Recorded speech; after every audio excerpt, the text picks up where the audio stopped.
여러분이 기도해서 끊기지 않게, 만약에 끊기면 여러분 중에 한 명이 기도 안 한 걸로 이렇게 제가 알겠습니다. 아무튼 자, 다시 좀 복습 좀 할게요. 그래서 우리가 삼위일체를 그릴 때 요 가운데다가 이 신격이라는 말을 더 넣어주면 좋겠다라는 얘기를 아까 하고 있었습니다.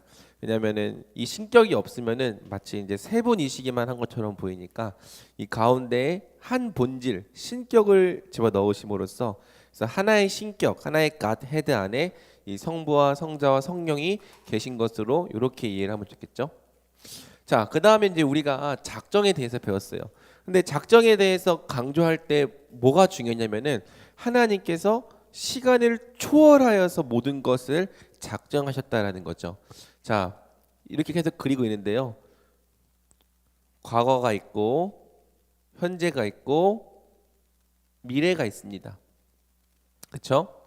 그런데 하나님은 이 시간 안에 매여 계시는 분이 아니라 이 시간 밖에서 이 과거와 현재와 미래를 모두 보시는 분이고, 또 이 시간이 생기기도 전에 시간을 초월하여서 모든 것을 영원히 작정하셨죠.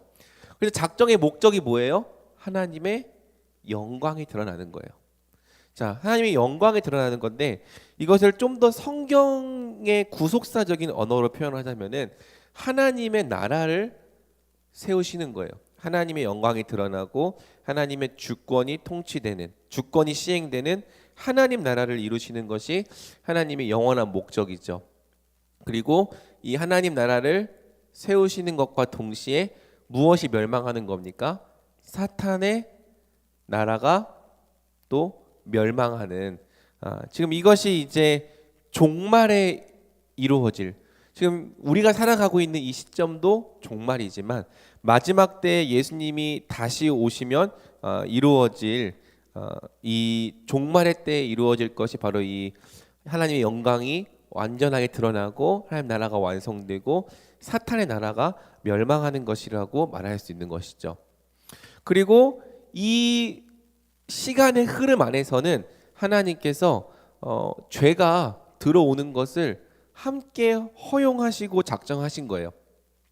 그러니까 죄는요, 어떻게 보면은 우리가 생각할 때 하나님 만드신 적이 없는데 어떻게 죄가 있는가라고 생각하는 거는요, 죄가 어떤 실체라고 생각하기 때문인데, 우리가 13문을 보면은 죄는 의의 결핍이라는 것을 배우게 될 것입니다. 다시 말하면 선의 결핍, 좀 더 쉽게 말하면 불순종.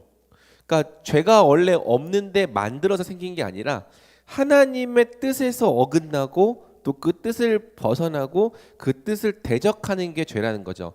그러니까 하나님은 이 하나님의 영광을 이루실 때 그 과정에 사람이나 천사가 하나님에 대하여 대적하고 대항하고 불순종하게 될 것까지도 함께 작정하셨다는 거예요. 그래서 이 죄가 들어와서 마음껏 그 영향력을 발휘하고 또 하나님께서 창조하신 피조물들을 사용하면서 이 자기의 뜻을 펼쳐볼 수 있는 기회를 허락하신 거죠.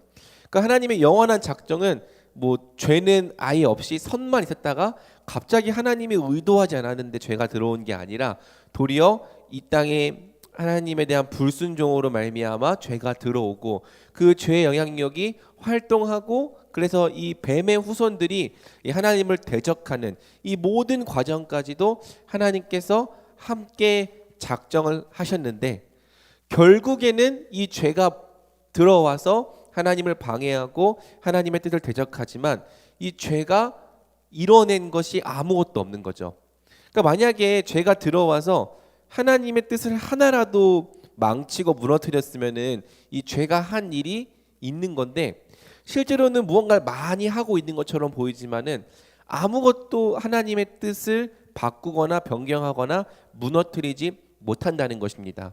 그래서 끝에 가보면은 이 죄는 아무것도 못했어요. 결국에는 하나님의 영광이 드러났고 하나님의 나라는 세워졌고 하나님께서 택하신 자들 중에 단 한 명도 잃어버리지 않았고, 또 그분께서 작정하신 대로 이 사탄의 나라는 멸망하는, 하나님의 뜻이 완전히 이루어지는 작정, 이게 지금 우리가 믿고 있는 작정이고요. 그래서 이 시간 속을 살아가는 우리는 막 죄가 활동하고 죄가 영향력을 끼치는 모습을 보고 있지만, 그럼에도 불구하고 하나님의 나라와 하나님의 영광이 영원히 설이라는 그 작정, 최고의 종말을 신자는 신뢰하면서 현재를 살아간다는 거죠. 그래서 이게 우리가 믿는 작정이라는 거고요. 그러면 창조는 무엇이냐?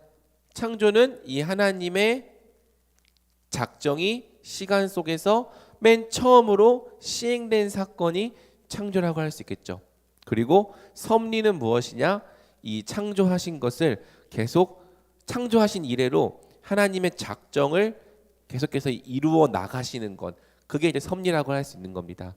그러니까 하나님께서는 작정하신 다음에 그 작정하신 대로 이 세상을 다스리시고 섭리에 나가심으로 결국에는 하나님의 뜻이 서게 하신다는 거예요. 여러분이 이렇게 이 작정과 섭리 또 창조의 관계를 이해하면 좋을 것 같고요. 그래서 작정에 대해서 여러분이 분명하면 섭리도 받아들일 수 있는 거예요. 왜? 하나님은 작정하신 대로 섭리하시기 때문인 거죠.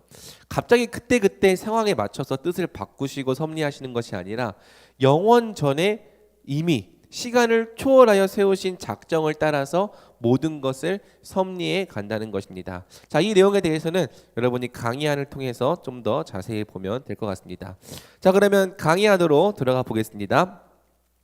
제 4강은요, 사람의 창조. 그러니까 저번에 우리가 창조를 세상의 창조까지만 배웠는데 사람의 창조까지 마저 배우고, 그 다음에 이제 11문과 12문은 하나님께서 이 세상을 어떻게 섭리하시는가, 또 사람을 어떻게 섭리하시는가에 대해서 우리가 배워보려고 합니다. 특별히 이제 12문부터는 우주적인 차원을 지나서 이제 사람에게 그 내용이 집중되기 때문에 12문부터가 이제 소율이 문답에서 여러분들이 정말 중요하게 배워가야 하는 내용이라 할 수 있는 거죠. 자, 그러면 제가 제 신문을 여러분에게 질문하면 여러분이 답변해 주는 방식으로 우리 신문을 읽어보겠습니다. 하나님은 사람을 어떻게 창조하셨습니까? 하나님은 사람을 남자와 여자로 창조하시되 지식과 의와 거룩에 있어 자기 자신의 형상을 따라 피조물들을 지배하게 창조하셨습니다. 네, 감사합니다. 하나님은 사람을 남자와 여자로 창조하시되 지식과 의와 거룩에 있어 자기 자신의 형상을 따라 피조물들을 지배하도록 창조하셨습니다. 자, 하나하나 살펴보죠. 사람은 하나님의 형상으로 창조되었습니다. 자, 여기서 이제 사람이 하나님의 형상으로 창조되었다는 것은요, 사람이 하나님을 닮아 있다. 그리고 또한 그분을 대변할 수 있는 존재라는 의미입니다. 고대 시대에서 이 젤렘, 형상이라고 하는 것은요, 그 형상이 가리키는 대상을 나타내는 것이었어요. 그러니까 예를 들어 이제 어떤 형상이 세워져 있으면은 그 형상을 보면서 그 형상의 주인을 떠올렸다는 거죠. 그런데 성경은 사람이 바로 하나님의 젤렘으로, 형상으로 창조되었다라고 말하는 거예요. 그것은 이 사람이 바로 하나님을 가장 닮아 있고 또 그분을 대변할 수 있는 존재로, 또 뒤에서 살펴보겠지만은 그분을 대리해서 이 세상을 다스리고 통치할 수 있는 존재로 창조되었다는 의미인 것이죠. 자, 특별히 하나님의 형상은 거룩과 의와 진리를 의미한다고 이 소율이 문답 제 신문은 정리합니다. 에베소서 4장 24절을 함께 읽어볼게요. 시작. 하나님을 따라 의와 진리의 거룩함으로 지으심을 받은 새 사람을 입으라. 지금 이제 에베소서 4장 24절은 새 사람에 대해서 말하는데 원래 첫 사람도 이랬다는 거예요. 그러니까 이 의와 진리와 거룩으로 창조된 것이 첫 사람의 하나님의 형상이었고, 또 구원받았을 때 다시 입게 되는 새 사람 역시 거룩과 의와 진리를 갖고 있는 존재라는 거죠. 그래서 동그라미 1번, 하나님의 형상은 눈에 보이는 외모를 의미하진 않습니다. 왜냐하면 하나님은 영이시기 때문이죠. 그냥 그럼에도 불구하고 우리가 갖고 있는 이 육체는요 절대 열등한 것이 아니라 하나님의 형상을 가장 잘 대변할 수 있는 형태로 창조되었어요. 그래서 하나님의 형상이 눈에 보이는 외모를 의미하지 않지만 그럼에도 불구하고 우리의 육체 역시 하나님의 영광을 나타낸다. 이렇게 말할 수 있는 거죠. 하나님의 형상이란 우리가 그의 거룩과 공의와 지식을 따라 지음 받았다는 의미다. 만약에 이제 누군가가 여러분에게 하나님의 형상을 따라 지음 받았다는 게 무슨 의미입니까? 라고 물어본다면 여러분이 이 세 가지를 기억하면 좋겠죠. 물론 공유적 속성을 떠올리는 것도 좋은데 이 세 가지를 구체적으로 떠올리는 것도 좋을 것 같습니다. 먼저 거룩하다라고 하는 것은요, 죄가 없는 선한 존재로 지음 받았다는 의미고요. 의롭게, 이것은요 하나님의 뜻과 일치하는 존재, 그래서 하나님의 뜻을 행할 수 있는 존재라는 의미인 것이죠. 근데 여기서의 의는 이제 영생에 이르는 의랑은 좀 다른 의입니다. 그러니까 영생에 이르는 의는 12문을 살펴보겠지만은 하나님의 말씀에 순종함으로 받게 되는 공로적인 의예요. 근데 여기서 말하는 의는 공로적인 의가 아니라 어떤 상태를 가리키는 의인 거죠. 속성을 가리키는 의. 그래서 이것은 어떤 것을 의미하냐? 사람이 하나님의 뜻과 일치한다. 사람이 하나님의 뜻을 지켜 행할 수 있는 존재로 창조되었다. 의로운 속성을 가지고 있다라고 말할 때 여기서 의라는 단어를 사용하는 겁니다. 그리고 진리, 지식이 있는 존재로 창조되었는데요. 하나님의 뜻을 아는 존재로 창조가 된 거죠. 그래서 죄가 없었고 하나님의 뜻을 지켜 행할 수 있었고 또 하나님의 뜻이 무엇인지를 알 수 있는 존재였다. 이게 지금 첫사람 아담과 하와의 상태였다는 것입니다. 그럼 이런 하나님의 형상을 통해서 우리가 뭘 하느냐? 바로 이 형상을 가지고 하나님을 영화롭게 하고 즐거워하는 것이죠. 그래서 하나님이 어떤 분이신지를 알고 우리에게 진리가 있으니까, 그렇죠? 그리고 그분께 합당한 영광을 돌릴 수 있다는 거예요. 우리에게 의의가 있으니까. 또 하나님의 거룩하신 뜻을 따라서 순종하며 살아가도록. 그러니까 하나님을 영화롭게 하고 즐거워하는 것이 사람의 주된 목적이라고 했는데 이 목적대로 살 수 있게 우리를 하나님의 형상으로 창조하셨다는 거죠. 그래서 이렇게 하나님의 형상을 가진 사람은요, 근본적으로 다른 피조물들과 구별된다는 것입니다. 왜요? 하나님의 형상으로 지음 받으신 피조물이 오직 사람밖에 없기 때문이죠. 그러니까 오늘날 들어온 현대 과학에서 사람은 어떤 존재예요? 동물과 별 다를 게 없는 존재죠. 그러니까 과학적으로 봤을 때, 또 생물학적으로 봤을 때, 또 어떤 진화론적인 관점에서 봤을 때 사람은 다른 동식물들과 그렇게 구별되는 존재가 아닌 거예요. 만약에 그냥 우리 기준에서 본다면은 가장 앞선 진화의 단계를 밟고 있는 존재다. 뭐 이렇게 얘기할 수 있는 거죠. 그러면 사람이 갖고 있는 지식과 감정과 의지는 뭐냐? 이제 이것은 사회적 필요에 의해서 만들어진 뭐 진화의 산물이다. 뭐 예를 들어서 이제 결혼 같은 것도 다 이 사회적 필요에 의해서 만들어진 진화의 발명품이다.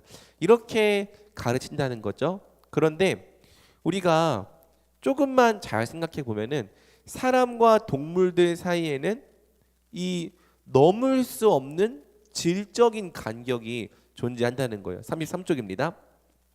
그래서 보면은 동물들은 항상 본능을 따라 행하지만 이 사람은 이 지식과 감정과 의지를 가지고 또 이것을 뛰어넘어서 이 거룩과 의와 진리를 가지고 어떤 영적인 것들을 인식하고 추상적인 개념들을 생각하며 이 사람 동물들과 완전히 질적으로 메울 수 없는 그 간격을 가지고 살아간다는 것이죠.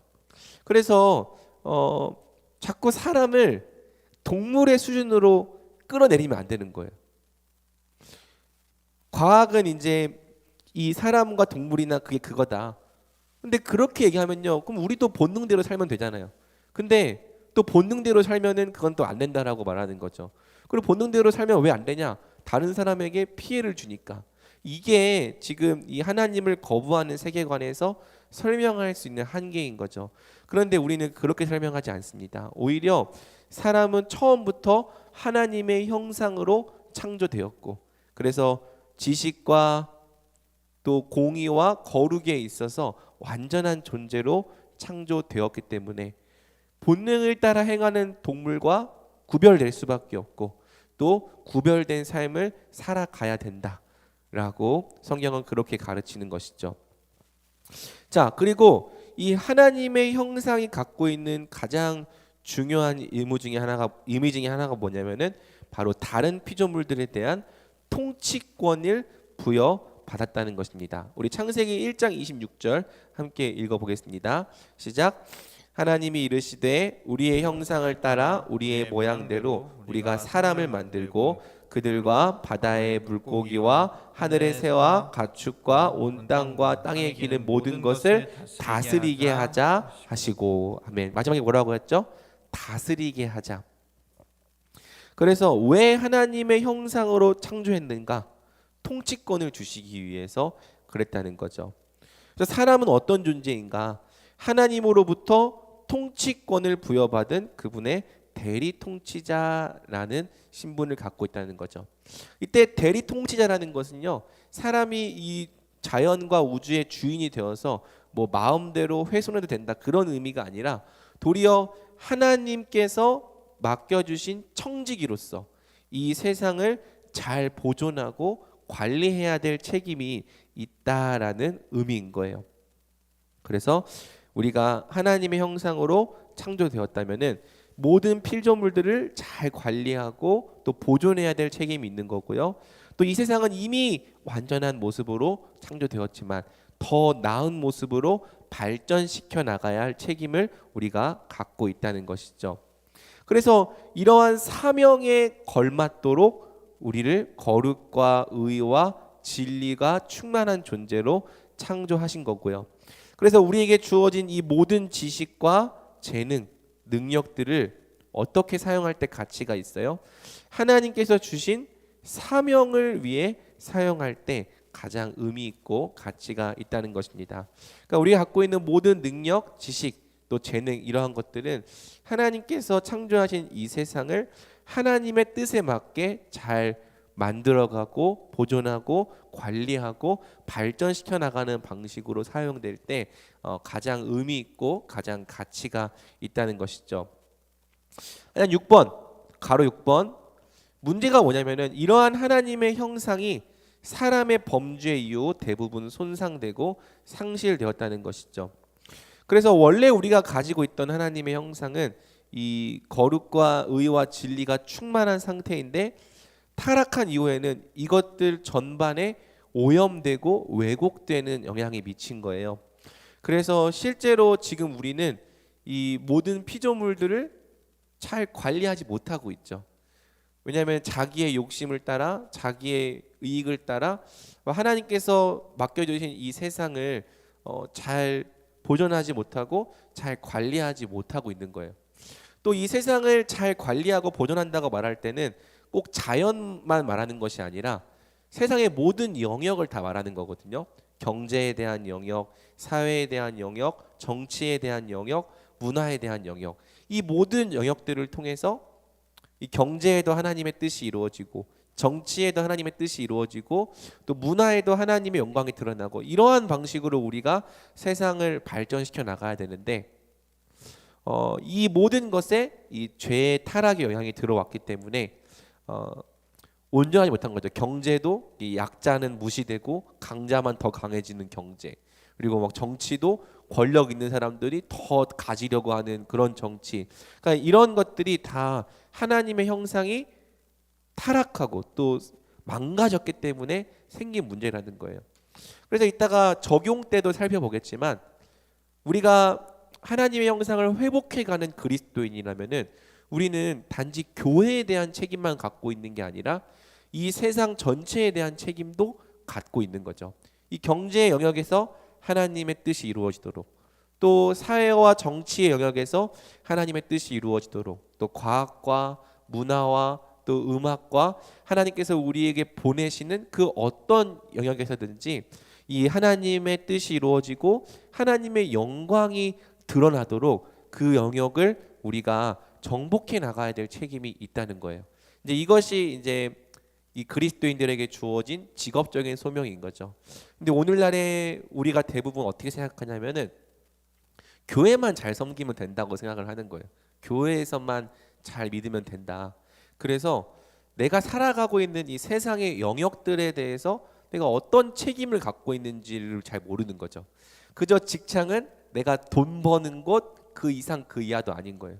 근데 여러분이 이따가 적용 때도 살펴보겠지만은 이게 원래 하나님께서 사람을 지으신 이 디자인이었다라는 걸 안다면, 그리고 구원이라고 하는 것이 이 타락되고 손상된 하나님의 형상을 회복하는 것이라는 걸 여러분이 안다면 나에게는 이 세상의 모든 영역 가운데 하나님의 뜻이 이루어지도록 잘 다스려야 될 책임이 있구나. 이러한 것들도 여러분들이 좀 생각해 보면 좋을 것 같습니다. 자, 또 사람은 남자와 여자로 창조됐죠. 이 남녀의 창조는 결혼 제도가 하나님께서 태초부터 세우신 질서임을 의미합니다. 이 결혼에 대한 부분은요, 제가 지금 따로 강의를 준비하고 있기 때문에 나중에 여러분들을 위해서 강의로 자세히 설명해 주겠습니다. 그리고 이 남녀의 창조는요, 단지 결혼이 질서다 이거 하나만을 말하는 게 아니라 사람이 어떤 존재로 창조되었는지를 보여주는 거예요. 사람은 여럿이지만 동시에 한 몸인 존재로 창조되었다라는 것을 보여주는 거죠. 그래서 사람은 각각 고유한 인격과 개성을 가진 여럿으로 존재하지만 또 동시에 분리되지 않는 한 몸으로 존재한다. 여러분 이거 들을 때 뭐 생각나는 거 없어요? 고유한 인격과 개성을 가진 여럿으로 존재하지만 동시에 분리되지 않는 한 몸으로 존재한다. 네, 생각나는 게 없나 봐요. 삼위일체 하나님이 떠오르죠. 그러니까 물론 삼위일체 하나님은요 동일 본질이에요. 완전히 같은 본질이기 때문에 이게 완벽하게 우리와 똑같다라고 말할 수는 없지만 그럼에도 불구하고 우리가 삼위일체 하나님의 존재를 닮아 있죠. 여럿이면서 한 몸인 존재로. 그래서 이 남자와 여자로 창조된 건요. 예전에 그 하나님의 교회라고 하는 이단을 만났을 때 이게 아버지 하나님과 어머니 하나님이 존재한다는 의미다 이렇게 와가지고 저한테 얘기를 했는데 그런 게 아니라 삼위일체 하나님의 존재가 반영된 창조라고 이해할 수 있는 겁니다. 그래서 사람은 함께 한 몸으로 살아가는 것을 통해 충만한 복을 누리는 존재로 창조됐죠. 삼위 하나님께서 한 본질로 무한한 기쁨과 행복을 누리시는 것처럼 우리도 여럿이지만 한 몸으로 살아갈 때 하나님 나라의 복과 안식을 충만하게 누린다는 거예요. 제가 계속해서 한 몸을 강조하는 이유가 바로 이것이 우리가 창조된 목적이기 때문인 거고요. 동그라미 2번 이게 중요하죠. 사람은 함께 한 몸으로 살아가며 서로 돕는 것을 통해 하나님께서 주신 사명을 더 온전히 수행할 수 있는 거죠. 이 여자의 창조가 창세기 2장에 다시 자세하게 나오는데요. 어떻게 나오죠? 하나님께서 아담을 보시더니 아담이 독처하는 것이 좋지 않다. 그렇게 말씀하시는 거죠. 그러면 우리 생각에는 곧바로 여자를 만들어 주시면 되는데 그 사이에 들어가는 이야기가 하나 있어요. 혹시 그게 뭔지 알아요? 모르죠. 자, 제 눈만 쳐다보고 있는데 아담에게 동물들의 이름을 짓게 하죠. 그러니까 이 사람이 독처하는 게 좋지 않다라고 본 다음에 바로 여자를 만드시는 것이 아니라 아담으로 하여금 사명을 수행하게 하시는 거예요. 동물들의 이름을 짓고 또 의미를 규정하고 이 다스리는 사명을 수행을 하는데 아담이 이제 이것들을 수행을 하면서 돕는 배필의 필요를 절실하게 느끼는 거고요. 그리고 그것을 아담이 깨달았을 때 하나님께서 여자를 주심으로 그래서 아담이 물론 혼자서도 사명을 수행할 수 있지만 그것을 돕는 배필과 함께 한 몸으로 수행한다면 훨씬 더 탁월하고 다양하게 그 사명을 수행해 갈 수 있는 거죠. 그러니까 우리가 한 몸이 되어야 되는 이유가 무엇이냐? 단순히 우리가 잘 먹고 잘 살기 위한 게 목적인가? 그게 아니에요. 사명을 훨씬 더 잘 수행하기 위해서라는 거죠. 그래서 보면은 이 한 몸됨을 잘 지키지 못하는 교회는요, 아무것도 하지 못하는 거예요. 늘 교회만 모이면은 서로 싸우고 다투고, 아니면 무관심으로 살아가기 바쁜 교회는 아무런 사명을 이루지 못하며 살아가는데, 반면에 우리가 이 한 몸됨을 잘 지키며 서로 잘 돕는 그런 공동체가 되어 있다면, 동시에 하나님께서 교회에게 맡기신 사명도 잘 수행해 나가는 모습을 볼 수 있는 거죠. 그래서 이게 바로 한 몸으로 창조하신 사람의 디자인이라는 걸 여러분이 알 필요가 있는 것입니다. 그래서 하나님의 형상이 회복되는 게 구원이라고 말했는데요.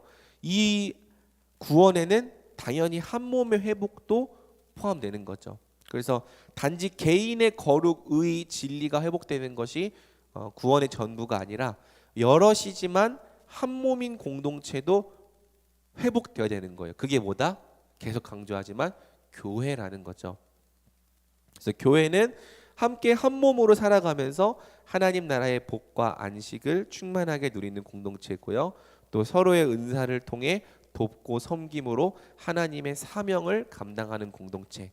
이게 원래 아담과 하와에게 주시려 했던 복과 사명이었는데, 죄 때문에 이거를 못하게 된 거잖아요. 그런데 우리 주님께서는 다시 교회를 이러한 한 몸으로 창조하심으로 복과 안식을 누릴 뿐 아니라 하나님의 사명을 감당할 수 있는 자로, 이 세상을 잘 다스리고 또 이 교회를 잘 다스리고 또 자신의 가정을 잘 다스릴 수 있는 존재로 우리를 만들어 주신 거죠.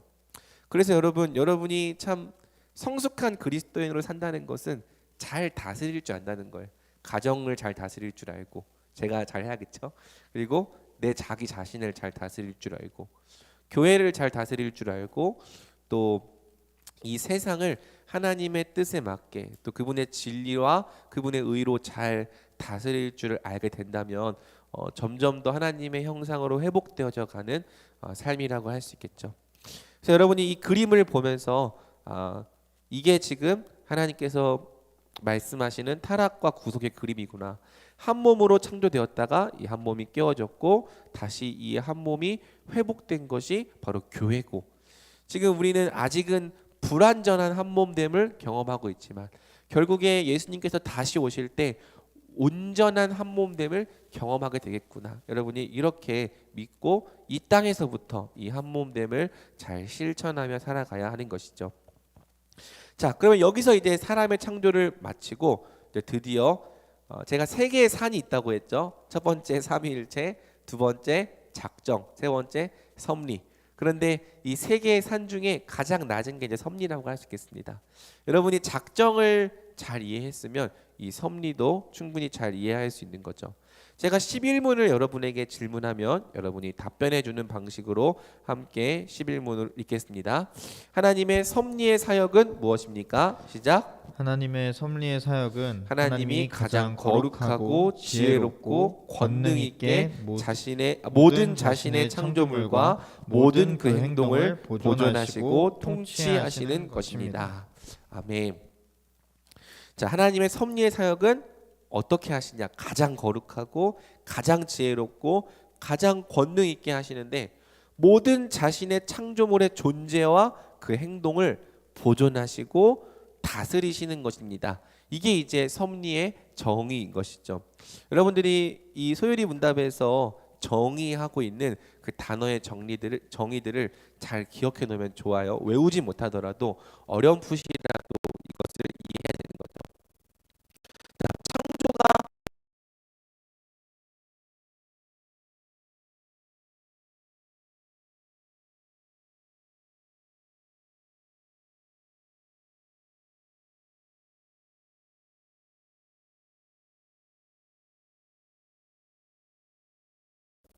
그래서 하나님은 그때그때 상황에 맞게 케이스 바이 케이스로 섭리하시는 것이 아니라 영원한 작정을 따라 모든 것을 다스리시고, 거기에는 하나님의 불가 있는 것이죠. 자, 또 한번 끊겼나 본데요. 지금은 다시 잘 나오고 있는 것 같습니다. 그래서 가볼게요.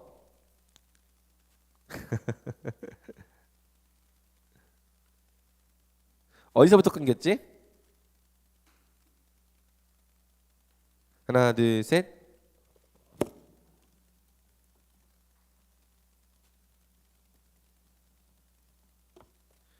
네, 돌아왔죠?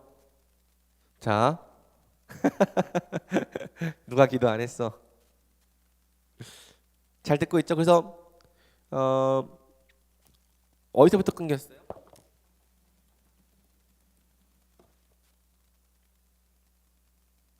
네, 다시 1번. 그래서 창조가 작정이 실행되는 시작점이라면 섭리는 작정의 지속적인 실행이다. 하나님은 아무렇게나 막 이 세상을 다스리시는 것이 아니라 상황에 맞게 때에 맞게 섭리하시는 것이 아니라 그분의 영원하신 작정을 따라서 이 세상을 다스리신다는 거고요. 이것은 이제 하나님의 무한하시고 영원하시고 불변한 속성과 관련이 있는 것이죠. 그래서 하나님은 창조자시면서 동시에 통치자라는 거고요. 그래서 우리가 하나님을 주님이라고 고백하는 거예요. 우리가 주님이라고 고백할 때는 이 세상을 다스리시는 통치자라는 의미를 담아 고백하는 거죠. 그리고 이 세상은 이 통치자이신 하나님에 의하여 보존되고 있을 뿐만 아니라 다스려지고 있다. 이게 이제 섭리의 정의라는 것입니다. 아마 여러분이 다스린다라는 것은 어느 정도 이해하고 있었지만 보존되고 있다라는 이야기는 처음 들어봤을 수도 있어요. 어떤 내용인지 한번 자세히 살펴보도록 하죠. 자, 섭리의 목적 또한 하나님의 영광이다. 왜냐하면 작정의 목적이 하나님의 영광이기 때문에 섭리의 목적도 하나님의 영광이라고 할 수 있는 거죠. 자, 하나님의 섭리를 이해할 때 가장 중요한 전제가 있어요. 하나님은 어떻게 섭리하시는가? 2번을 보면은 가장 거룩하고 지혜롭고 권능 있게. 그래서 가장 거룩하게 하나님의 모든 섭리는 그분의 거룩한 뜻을 위한 것이죠. 심지어 하나님은 그 섭리의 죄를 포함하고 사용하실 때에도 그 죄에 물들지 않고 그 죄를 가장 거룩한 뜻과 목적을 위해 사용하십니다. 이건 오직 하나님 한 분만이 하실 수 있는 하나님의 영역인 거죠. 또 하나님의 섭리는 가장 지혜롭게 그 거룩한 뜻을 이루시기 위해 섭리를 하시는데 하나님께서 아시는 최고의 지혜로 섭리한다는 거예요. 그러니까 우리의 수준의 우리 생각의 지혜로 섭리하시는 것이 아니라 하나님 수준의 최고의 지혜로 섭리하신다는 거고, 마지막으로는 권능 있게 그 섭리를 의도하신 대로 집행하실 능력이 있으시고 그 능력을 따라 하나님께서 섭리하신다는 거죠. 그래서 소요리 문답 제 11문은 이 섭리를 보존과 통치 이 두 가지로만 얘기하고 있는데 사실 이 통치는 다시 협력과 통치 두 개로 좀 나눌 수 있습니다. 그래서 요즘에는 이 조직신학에서는 섭리를 말할 때 세 개를 말해요. 보존과 협력과 통치. 자, 그래서 이 세 가지는 완벽하게 분리되지 않고 서로 겹치는 부분이 있는 거죠. 보존에 대한 것부터 보겠습니다. 제가 좀 빨리빨리 나가는 걸 여러분들이 이해해 주세요. 시간이 오늘 별로 없어서 그래요. 보존은 무엇이냐? 하나님은 태초에 만드신 만물을 보존하는 일을 계속하신다. 그래서 하나님께서 한순간이라도 만물을 붙드는 사역을 하지 않으시면 만물은 즉시 혼돈과 공허에 빠지게 될 것이다. 이것과 정반대되는 이 세계관이 이신론적 세계관인데요. 이신론적 세계관은 뭐냐면 하나님께서 이 세상을 완벽하게 창조하셨기 때문에 더 이상 아무런 손도 대지 않으시고 뒷짐지고 계신다는 거예요. 알아서 돌아가도록. 그러니까 시계가 잘 만들어 놓으면은 시계 만든 사람이 손 대지 않아도 알아서 돌아가는 것처럼 이 세상도 자기 스스로 존재를 유지하고 자기 스스로 순환하며 기능한다. 이렇게 생각하는 게 이신론. 하나님은 저 멀리 떨어져서 창조 이후에는 아무것도 안 하고 계신다라는 게 이신론인데 우리는 그러한 세계관에서 하나님 믿지 않습니다. 우리는 오히려 하나님께서 지금도 만물을 보존하시고 붙드시는 사역을 하고 계신다고 믿는 거죠. 말씀을 볼까요? 히브리서 아이고 꺼져버렸어. 오늘 방해가 많네. 잠시만 금방 켜볼게요.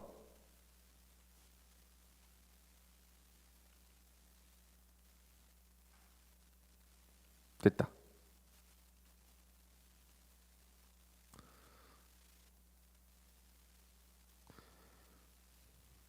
어?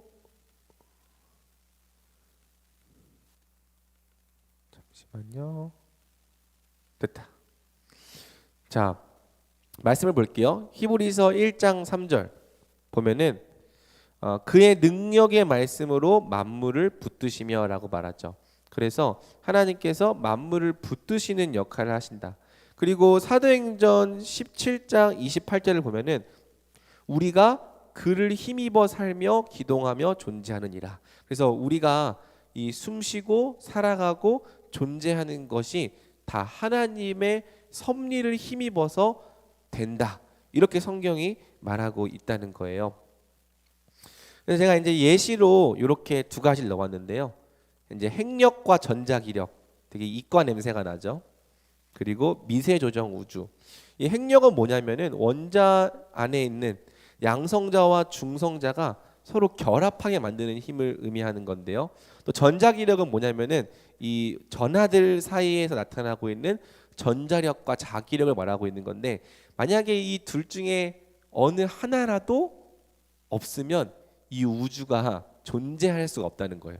그냥 팍 하고 흩어지고 사라져 버릴 거라는 거죠. 그리고 과학자들은 미세 조정 우주를 이렇게 얘기를 하는데요. 이거는 어떤 신앙이 아니라 연구를 해보니까 지금 우리가 알고 있는 가장 이 물리학의 상수들이 아주 조금만 달라져도 지금처럼 우주가 존재할 수 없다는 거예요. 그러니까 아주 세심하게 우주가 디자인되어 있고 또 운행되고 있고 보존되고 있다는 거죠. 여러분, 과학이 가능한 이유는 어떤 실험을 했을 때 그 실험에 따른 결과가 계속 일정하게 나오기 때문인 거죠. 물건을 떨어뜨리면 그게 일정하게 떨어지기 때문에, 또 어떤 거를 일정한 힘으로 쳤을 때 그게 일정한 속력으로 운동을 하기 때문에 과학이 가능한 거거든요. 그러니까 과학이 가능하려면은 이 세상에 질서가 있어야 된다는 건데, 도대체 그 질서가 존재하는 이유가 뭐냐는 것입니다. 그냥 있다고 말하는 거예요. 그냥 이 세상은 원래부터 질서가 있었다. 하지만 잘 생각해 보면은 원래부터 질서가 있어야 될 이유는 없는 거죠. 우리는 어떻게 고백합니까? 이 하나님께서 이 세상에 질서를 창조하시고 또 그 질서가 유지되도록 보존하신다. 이렇게 믿고 고백하는 겁니다. 우리의 생명, 우리의 존재, 또 이 세상에 존재하는 모든 법칙들 전부 다 하나님께서 보존하고 계시기 때문에, 하나님께서 그 질서를 유지하고 계시기 때문에 가능한 거고요. 반대로 하나님께서 이 질서를 뒤엎어 버리시면은 이 세상은 그 뼈도 못 추리고 사라질 수밖에 없는 거죠. 그러니까 사실은 우리는 하나님을 대적하는 사람들조차도 하나님께서 그 존재를 유지해 주시기 때문에 그렇게 할 수 있다는 거예요. 그래서 이렇게 모든 만물을 붙드시는 일을 하신다, 보존하신다. 이게 이제 섭리의 첫 번째죠. 그다음에 두 번째, 이게 좀 이제 어려운 부분인데요. 협력. 하나님께서 모든 행위 가운데 피조물과 함께 일을 만들어 가신다.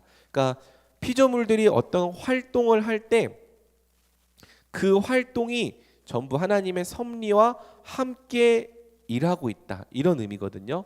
그래서 피조물의 모든 활동과 행위는 다 하나님의 섭리 가운데 속해 있고, 피조물들이 하는 행동 중에 그 어느 하나라도 하나님의 섭리를 벗어난 일은 없다라는 의미인 것이죠. 그런데 여러분, 우리가 이렇게 협력을 생각을 하면은 사람이 50% 하고 하나님이 50% 한다, 이렇게 생각을 하는 거예요. 그러니까 사람이 한 반 정도 의지를 내는데 하나님도 반 정도 이끌어서 어떤 일이 이루어지게 한다, 이런 식으로 생각할 수 있는데, 요게 이제 잘못된 이해라고 할 수 있는 거죠. 섭리는요, 이 협력은 완벽하게 사람의 일이면서 완벽하게 하나님의 일이다라고 이해해야 하는 거예요. 그러니까 사람도 자기의 뜻으로 자유롭게 100%를 한다는 겁니다. 그러니까 하나님께서 그가 그렇게 하도록 어떤 막 마음을 바꾸시거나 조장하시거나 그렇게 하시는 게 없어요. 자유롭게 네 마음대로. 그래서 사람이 할 때 사람이 100% 자기의 뜻대로 움직이죠. 그리고 하나님도 그분의 영원하신 작정을 따라 100%를 하시는데, 그래서 사람 100% 하나님 100% 이게 협력이라는 거예요. 그런데 그 사람의 100%는 하나님을 떠나서는 이루어지지 않는다라는 거죠. 그래서 100% 하나님의 일이다라고 말할 때는 그 어떤 일도 하나님의 섭리에서 벗어나지 않는다, 이렇게 이해하면 되는 겁니다. 자, 그러면 여러분 이것이 이제 점점 또 이게 무슨 말인가 이해하기 어려울 수 있는데요. 그 뒤쪽을 좀 보고 얘기를 해보죠. 하나님은 자신의 작정을 따라 피조물로 행하게 하시지만 그 행위와 책임이 하나님께 있는 것은 아니라는 거예요. 각 사람의 행위에 대한 책임은 각 사람에게 있다. 왜냐하면 인간들의 행위가 실제로 다른 결과를 만들어내기 때문이다. 그러니까 여러분이 원하는 대로 움직일 수 있고 원하는 대로 선택할 수 있고, 여러분이 행한 그 일에는 여러분이 의도한 결과가 나오게 되어 있어요. 그러니까 여러분의 어떤 행위가 실제로 결과를 만들어내고 결과를 이끌어내기 때문에 여러분의 행위에 대한 책임이 누구한테 있다? 여러분에게 있다는 거예요. 성경은 하나님께 여러분의 그 행위에 대한 책임을 돌리지 말라는 거죠. 그런데 동시에 사람이 자기 뜻대로 자유롭게 선택하고 행동하더라도 그 행동이 하나님의 섭리에서 벗어나지 않는다라고 말하는 겁니다. 그리고 이거는 어떤 뜻이냐면요, 하나님의 섭리가 동그라미 4번 사람이나 사탄의 행동보다 더 높은 차원에 있다는 것을 의미하는 거예요. 그래서 하나님은 사람이나 사탄의 생각과 행동을 무시하지 않으시고 그 모든 것을 내포하면서도 더 높은 차원에서 하나님의 뜻을 이루어 가신다는 거죠. 가룟 유다의 예를 한번 들어보겠습니다. 지난주에는 요셉의 예를 들어보았는데 이번엔 가룟 유다의 예를 들어볼게요. 가룟 유다가 어떻게 했죠? 자기의 생각과 자기의 뜻과 자기의 의지로 예수님을 팔아 넘겼어요. 그러면은 그렇게 한 것에 대한 책임이 누구한테 있는 거죠? 가룟 유다에게 있는 거죠. 그런데 그 가룟 유다가 예수님을 팔아 넘기는 것 역시 작정에 포함되어 있었고 하나님의 섭리에 포함되어 있었던 거죠. 그래서 하나님은 가룟 유다가 자기의 뜻과 자기의 의지대로 예수님을 팔아 넘기도록 섭리하시면서 동시에 그 가룟 유다를 통해서 예수님이 십자가에 달리게 하시고 또 모든 인류의 죄를 구속하게 하시는 하나님의 뜻이 이루어지게 하신다는 겁니다. 그러니까 사람이 자기 뜻과 자기 의지로 움직이고 행동하는 것을 전혀 무시하지 않으면서 하나님은 더 높은 차원에서 그 뜻과 그 의지도 사용하심으로 하나님의 뜻이 이루어지게 하신다는 거죠. 그래서 이게 사람이 다 이해할 수 없는 신비라는 거예요. 그리고 우리는 하나님이 무한하고 영원한 지혜와 권능을 가지고 이렇게 행하고 계시다는 것을 믿음으로 받아들여야 하는 거죠. 그러니까 여러분 잘 생각해 보면은 우리는 늘 실수하거든요. 우리는 늘 실패하고 늘 죄에 넘어지잖아요. 그러면 우리가 이렇게 연약하고 이렇게 실수가 많은 존재인데 하나님의 뜻이 절대 이루어질 리가 없습니다. 그렇죠. 우리 생각으로 보면 그런데 잘 보면은 우리는 맨날 실수하고 맨날 넘어짐에도 불구하고 하나님의 뜻은 자꾸만 이루어져 가는 거예요.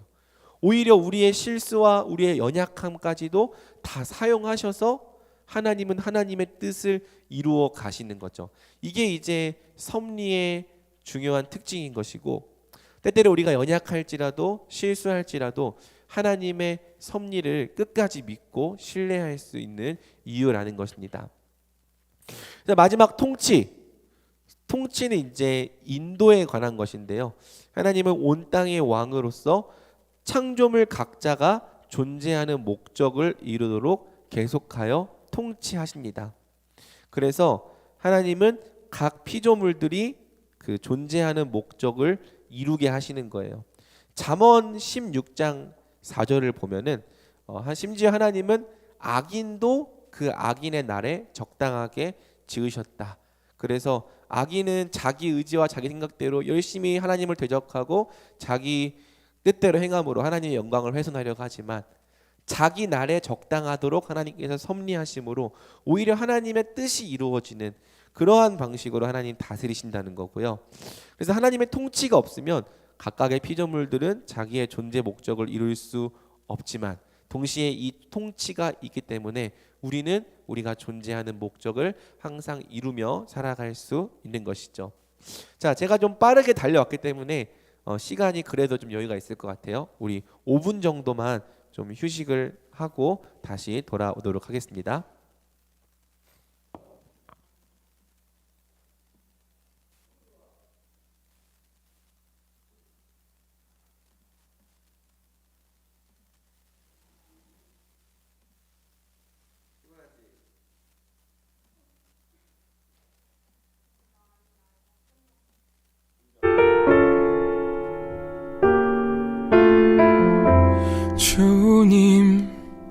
주님의 생각 속에서 나를 잊으십니까?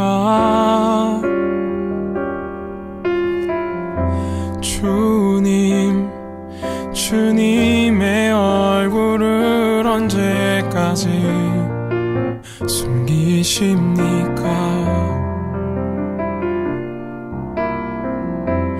나의 영혼은 고민과 걱정이 아주 많습니다. 나의 원수는 나를 뒤흔들며 자랑합니다. 여호와 나의 하나님이여, 나를 잊지 말고 대답해 주세요. 내가 주님과 멀어지지 않게 나의 눈을 밝히소서.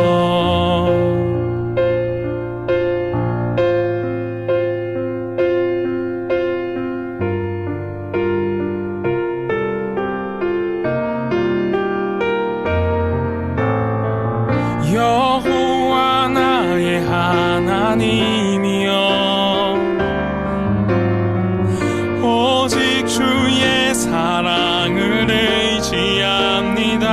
나의 마음이 주님의 구원을 기뻐하니 나를 밝히소서. 여호와 나의 하나님이여, 나를 잊지 말고 대답해 주세요. 내가 주님과 멀어지지 않게 나의 눈을 밝히소서. 나의 눈을 밝히소서.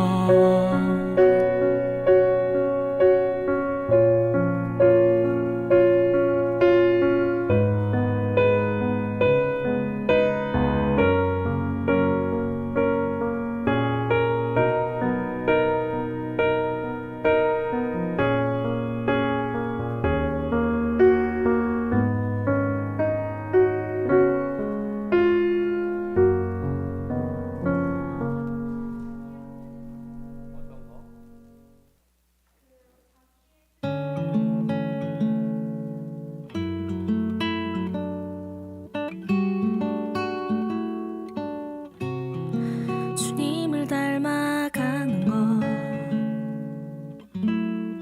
그의 형상대로 우리 지으신 사랑의 비밀, 주님을 기억해 하시려 주님을 따라가는 것,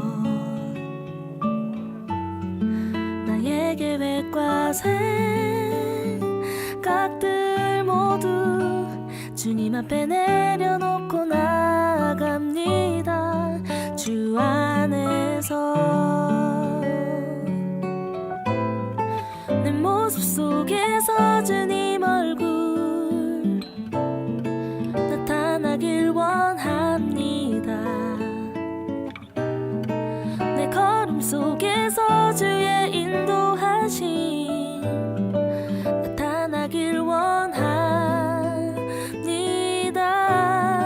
공허한 세상 가운데 우리 보내신 주의 뜻을 따라서 사랑으로 채우기를 원하시는 주 뜻처럼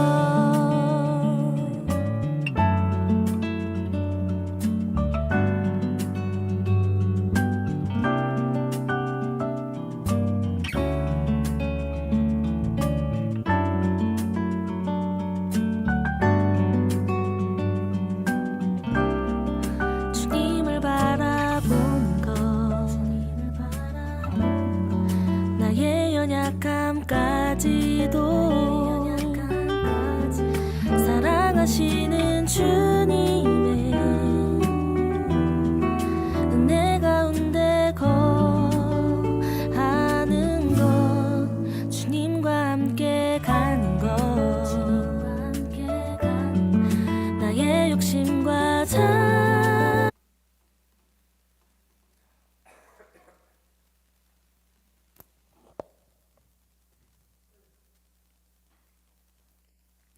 자, 그러면 여러분 이제 2교시 시작해 보겠습니다. 사실 이 죄와 강의안이 또 꺼졌어? 아니죠? 사실 이제 이 죄와 섭리의 관계를 조금 더 자세히 설명하고 싶긴 한데 오늘은 그렇게 할 시간이 안 될 것 같아요. 그래서 제가 이제 다음번 강의할 때, 다다음 주가 되겠죠? 다음번 강의할 때 강의 서두에서 좀 짧게나마 정리를 하고 넘어가도록 하겠습니다. 혹시 이 죄와 섭리의 관계가 좀 잘 이해가 안 돼서 불편한 지체들이 있다면은 언제든지 저한테 개인적으로 질문해 주면 제가 자세히 답변해 주도록 하겠습니다. 자, 그러면 이제 마지막 우리 제 12문으로 들어가야 되는데 제 12문에 우리 별표를 한 10개 박아도 모자랄 만큼 중요하죠. 자, 이 제 12문을 이제 얼마나 잘 이해하느냐에 따라서 성경 전체를 얼마나 잘 이해하는 것과 연관이 된다고 할 수 있습니다. 자, 사람을 향한 특별한 섭리. 그러니까 섭리하시는데 모든 섭리를 통하여서 하나님의 뜻이 이루어지게 하시는데 특별히 사람에 대해서는 어떻게 섭리하셨는가를 질문하는 것으로 12문이 시작이 되는 거예요. 제가 질문하면 여러분들이 답변해 주세요. 하나님은 창조된 상태로 있는 사람을 향하여 어떤 특별한 섭리의 행위를 행하셨습니까? 시작. 하나님은 사람을 창조하시고서 완전한 순종을 조건으로 하여 사람과 생명 언약을 맺으시고 선과 악을 알게 하는 나무로부터 먹을 것을 사망의 벌로 금하셨습니다. 자, 사람을 향한 특별한 섭리, 이거를 우리는 전통적인 용어로 행위 언약이라고 정리합니다. 그리고 괄호 열고 이것을 생명 언약이라고도 말을 하죠. 여러분 여기 2명 있지만은 나 교회 다니면서 행위 언약이라는 말을 한 번이라도 들어봤다. 손. 들어봤어요. 들어봤어요. 행위 언약이 뭐예요? 알겠습니다. 자, 여러분 성경을 읽어가는 것에 있어서 가장 중요한 개념 중에 하나가 바로 언약이라고 하는 개념이죠. 그래서 구약과 신약이라는 이 말 자체도 구언약 그리고 신언약이라는 뜻이에요. 새 언약과 옛 언약. 그래서 언약이 무엇인가를 이해하지 못하면은 성경을 언약적인 관점으로 읽지를 못하는 거예요. 그러니까 여러분들이 묵상하는 것들 이제 받아 보면은 대부분 다 언약과 동떨어진 묵상을 하거든요.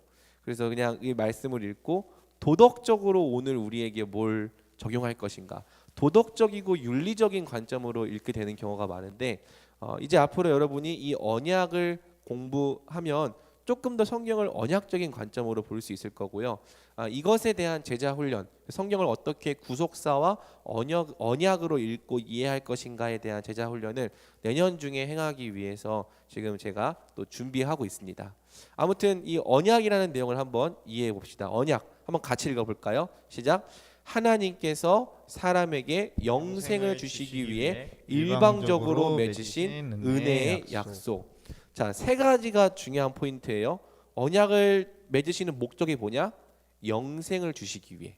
영생은 하나님 나라 그리고 자녀됨의 은혜를 뜻하죠. 그런데 어떤 특징이 있냐? 일방적으로 맺으셨다. 그리고 또 어떤 특징이 있냐? 은혜의 약속이다. 영생을 주시기 위해 일방적으로 맺으신 은혜의 약속. 이제 이것이 언약의 종류라고 할 수 있겠죠. 자, 언약의 종류가 세 가지가 있습니다.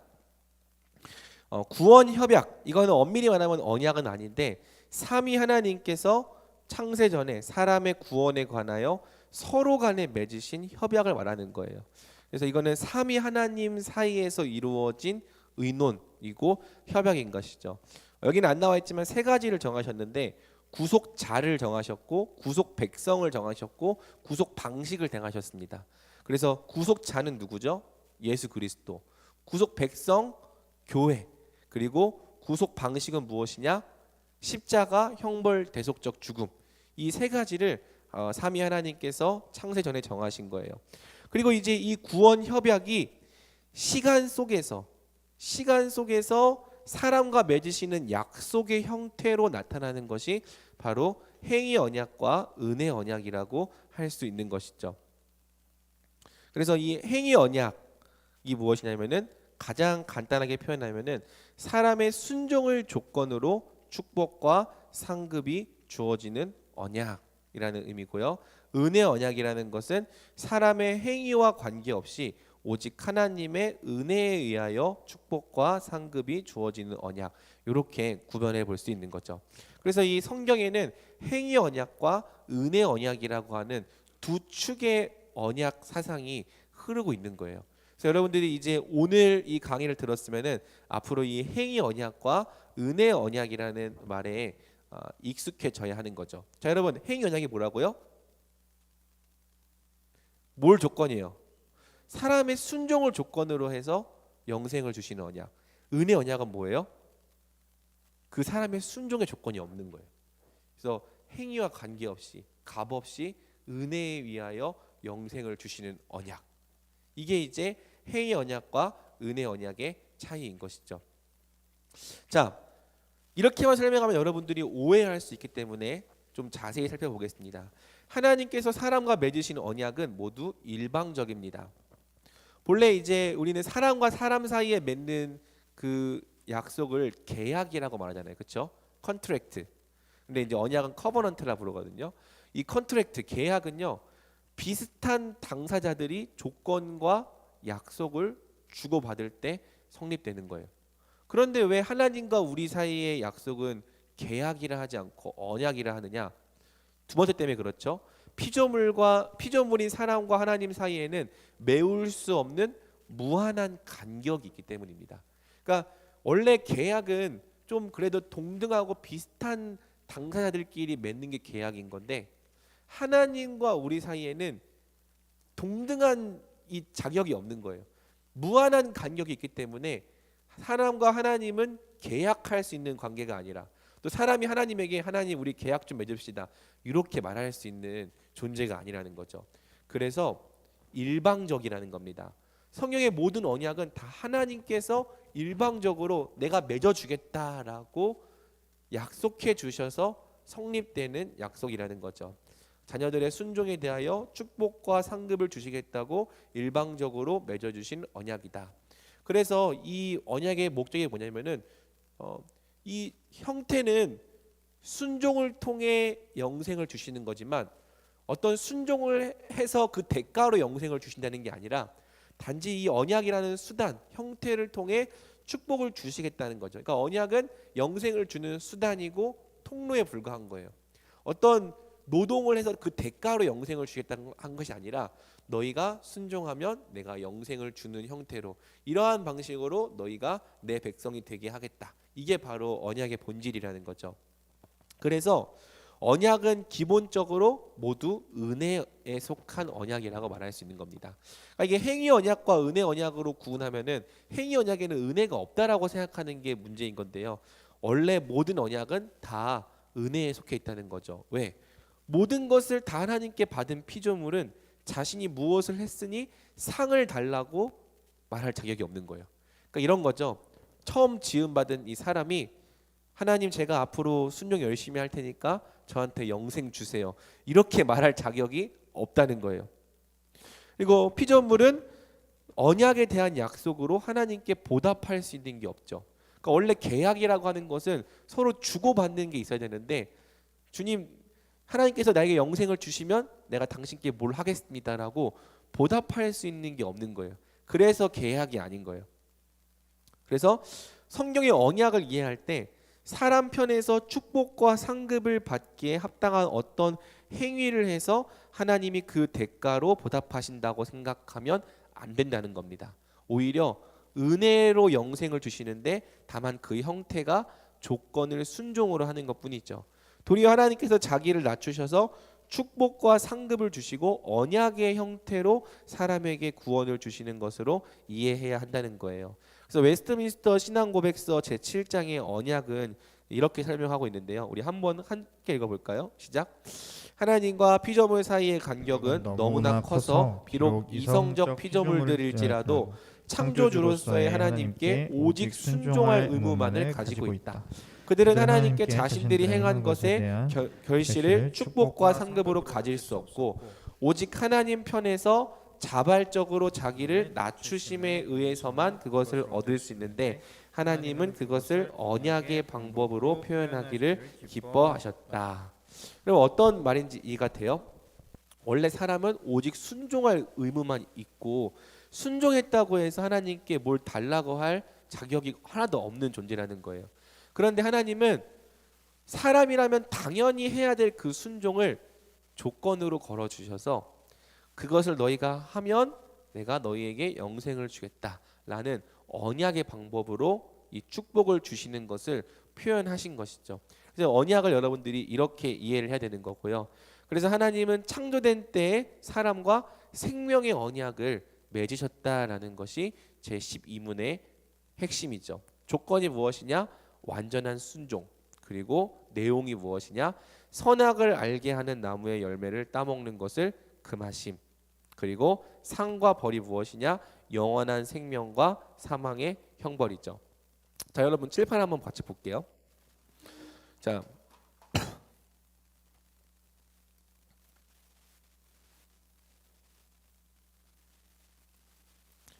이 행위 언약과 은혜 언약의 관계를 여러분들이 앞으로 잘 이해해 나가야 됩니다. 20문에서 다시 은혜 언약이 나올 건데요. 자, 하나님께서 사람에게 돌려드릴게요. 자, 하나님께서 사람에게 언약을 맺어 주셨어요. 어떤 언약을 맺어 주셨죠? 행위 언약, 그렇죠?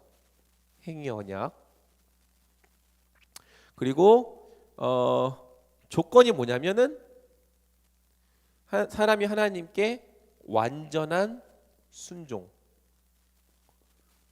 그리고 그 순종을 어떻게 알아요? 선악과 열매를 따먹지 않는 것. 그리고 만약에 하나님께서 이 사람이 하나님께 이 완전한 순종을 행한다면은 하나님께서 뭘 주시겠다? 영생을 주시겠다. 이 영생은 하나님 나라에 들어가는 것이고 또 이 영생은 하나님의 자녀되는, 그래서 삼위 하나님의 그 사귐의 교제 안으로 들어가는 축복이라고 할 수 있겠죠. 자, 그런데 여러분, 사람이 이 언약을 지키는 것에 성공했어요? 실패했어요? 성공했어요? 실패했어요? 완전한 순종. 실패했죠. 그래서 이 행위 언약이 사람에게는 폐지된 겁니다. 그래서 타락했어요. 떨어졌죠. 이 행위 언약에서.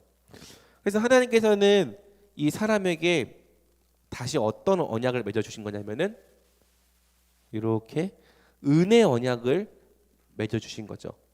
그럼 은혜 언약은 무엇이냐라고 했을 때 원래는 사람이 하나님께 완전한 순종을 드렸어야 되는데 이 위치에 이제 너희가 아니라 예수 그리스도를 대신 놓겠다는 겁니다. 자 보세요.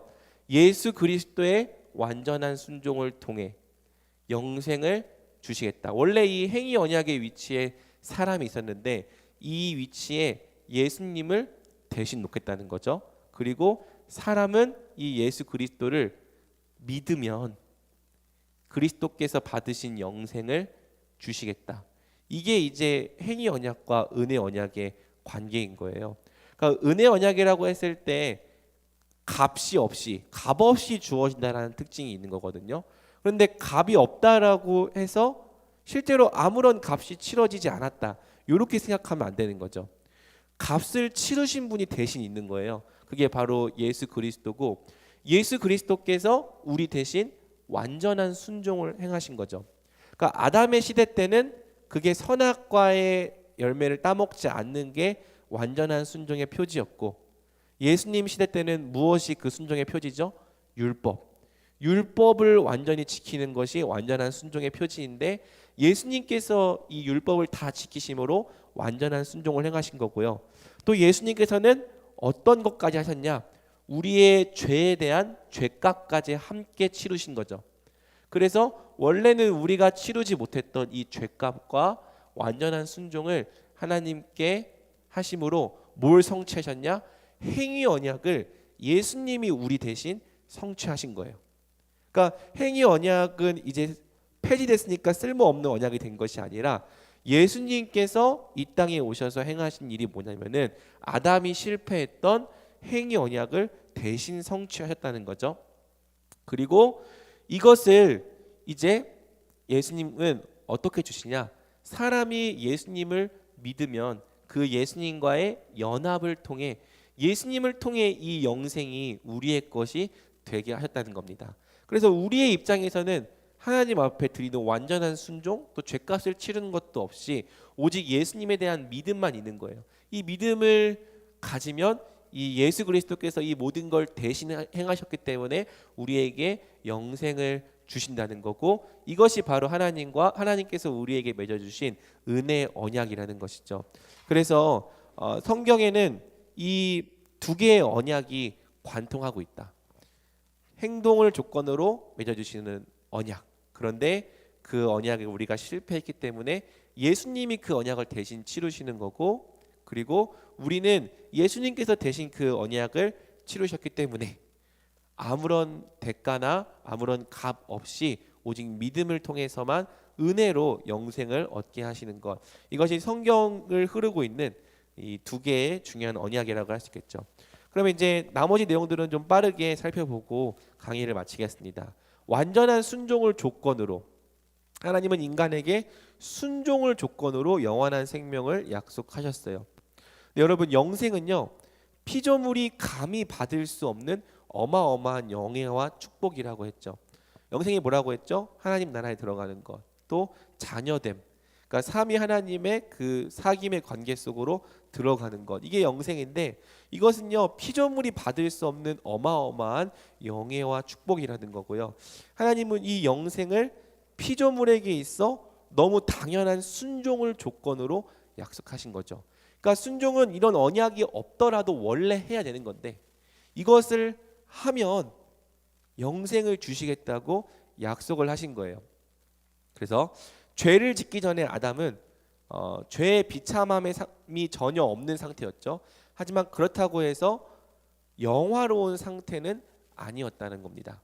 그리고 하나님은 완전한 순종을 조건으로 하여 사람에게 영화로운 영생을 주시기 원했다는 거죠.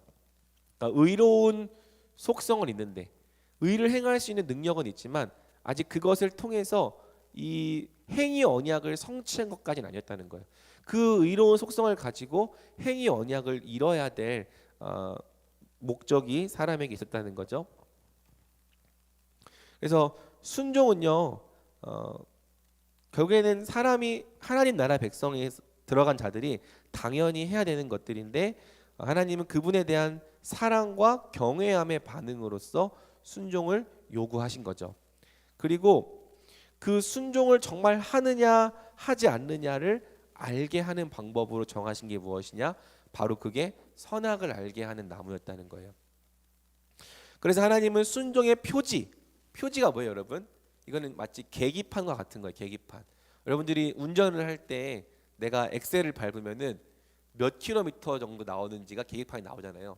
마찬가지로 내가 순종을 정말 하고 있는가 하고 있지 않는가를 나타내는 어떤 표시, 사인, 표지로서 선악을 알게 하는 나무를 주신 거죠. 선악을 알게 하는 이 나무 자체에는요, 아무런 효과나 효능이 없다는 거예요. 이 선악을 알게 하는 나무는 하나님께 대한 순종을 가늠하는 표지고요. 이 순종의 본질이 무엇이냐? 하나님에 대한 사랑과 경외함의 반응이다. 하나님의 통치에 복종하는 반응이고, 하나님은 하나님이시고 우리는 피조물임을 인정하는 겸손의 반응이다. 이게 이제 순종인 것이죠. 그래서 하나님께 대한 사람의 완전한 순종은요, 선악과를 먹지 않는 모습으로 표현되는 거예요. 아마 성경에 자세히 나와 있지 않지만 사탄이 사람을 유혹했을 때 그때도 먹지 않았다면은 바로 아담은 그 자리에서 영생을 받을 수 있었을 것입니다. 그래서 선악과를 먹지 않아야 되는 거죠. 심지어 사탄이 와서 속이고 거짓말을 할 때에도 진리로 그것들을 물리침으로써 선악과를 먹지 않았어야 된다는 거예요. 첫사람에게는 이미 하나님의 법이 있기 때문에 다른 법이 필요하지 않았어요. 아까 말했죠. 진리로 창조된 존재. 그래서 하나님의 법을 지킬 수도 있고 어길 수도 있는 상태에 있었죠. 의로운 존재이기 때문에. 그래서 선악과를 먹지 않는 것은 하나님을 창조자와 주님으로, 또한 자신을 그분의 피조물로 인정하는 겸손과 순종의 표시로서 이 선악과가 주어진 거고요. 이것을 거부하고 이것을 부인한 것이 바로 죄였다는 거죠. 나는 피조물의 자리에 있기 싫다. 스스로 하나님 자리에 서겠다. 하나님의 어떤 다스림과 섭리로부터 벗어나서 내가 내 스스로 하나님이 되겠다라고 말하는 것이 결국에는 죄였다라고 할 수 있는 겁니다. 자, 하나님은 이 선악과를 먹지 않을 때 형벌을 정하셨는데 그 형벌이 무엇입니까? 바로 사망이죠. 그래서 하나님께 불순종한 것에 대한 형벌은 바로 사망이었습니다. 이 사망은 우리가 세 가지로 구분할 수 있어요. 영적인 죽음, 육체의 죽음, 영원한 죽음. 그래서 제가 여러 번 설명했지만 이 성경에서 죽음이라고 하는 것은 단절의 의미를 갖고 있어요. 그러니까 죽음이라는 단어가 사용될 때 항상 거기는 단절이라는 의미가 포함되어 있는 것이죠. 그래서 만약에 사망의 벌로 금하셨을 때 첫사람 아담이 바로 죽지 않았잖아요. 하지만 그럼에도 불구하고 하나님의 관계가 단절됨으로써 영적인 죽음이 허락된 거고요. 이것은 하나님 나라에서 쫓겨나 타락한 상태라고 할 수 있겠죠. 그 다음에는 이 영적으로 죽었기 때문에 당연히 따라오는 육체의 죽음이 있다는 거예요. 마치 풀밭에서 꺾인 꽃이 당연히 시들어 말라 죽을 수밖에 없는 것처럼 하나님과의 관계가 단절된 사람은 육체의 죽음을 필연적으로 겪게 되어 있다는 거고요.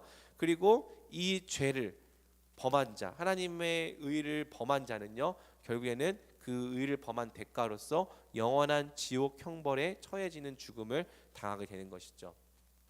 그래서 많은 사람들이 이렇게 생각했어요. 겨우 선악과 하나 먹은 건데 그것에 대해서 이 영적, 육체적, 영원한 사망을 벌하시는 건 너무 과하다라고 생각했던 사람들이 있는 것이죠. 근데 여러분, 본래 순종을 통해서 주어질 영생의 상급이 얼마나 은혜로운 선물이었는지를 생각해 보면요, 절대 과하지 않은 거죠. 왜요? 불순종에 대한 대가를 사망으로 정하신 것보다 더 큰 은혜의 상급을 완전한 순종에 두었던 거예요.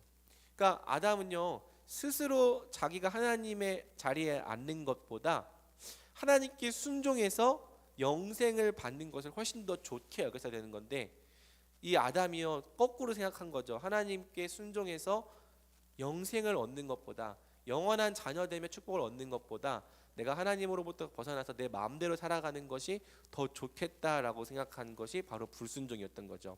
그래서 불순종은 사람의 능력과 지혜가 부족해서가 아니라 스스로 자원하여 택한 것이고 자기가 행한 그 결과대로 된다는 거예요. 내가 하나님과 단절되기 원했으니 영원히 하나님과 단절되게 하시는 거죠.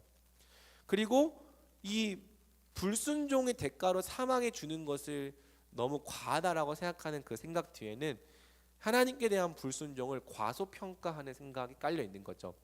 그럼 불순종의 본질이 뭐예요? 하나님에 대한 적극적이고 의지적인 반역인 거예요.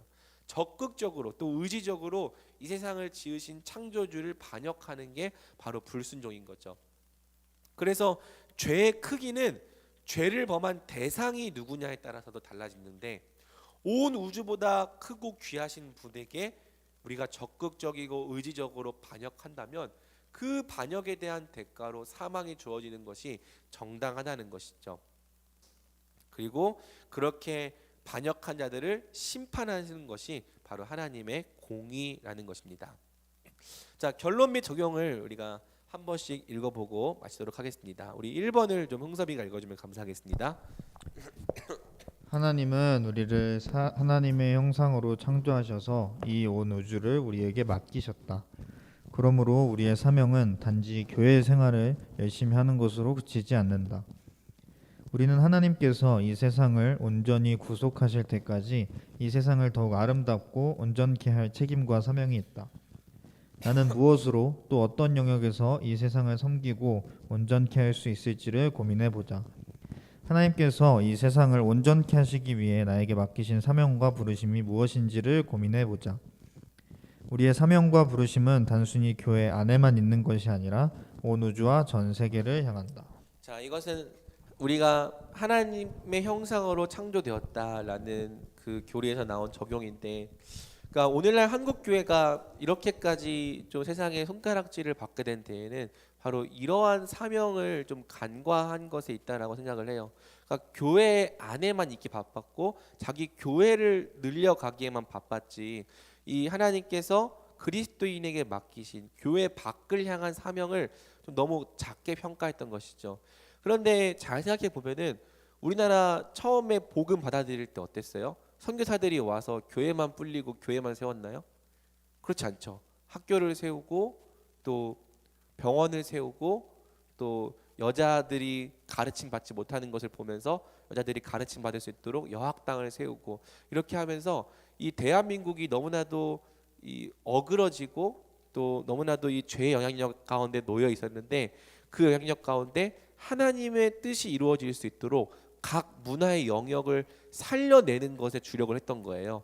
그래서 정치가 살아나도록, 또 경제가 살아나도록, 또 문화가 살아나도록, 또 의료가 살아나도록 자기들이 갖고 있는 은사와 또 직업적인 소명을 통해 이 대한민국을 고치고 회복하는 일들을 우리 초대교회 선교사들이 했던 거죠. 왜? 그게 세상을 온전케 할 그리스도인의 사명이니까. 그런데 오늘날 그리스도인들이 무엇을 하냐라고 물어봤을 때 물론 열심히 하는 그리스도인들도 있지만은 대다수 아무런 생각을 안 하는 거예요.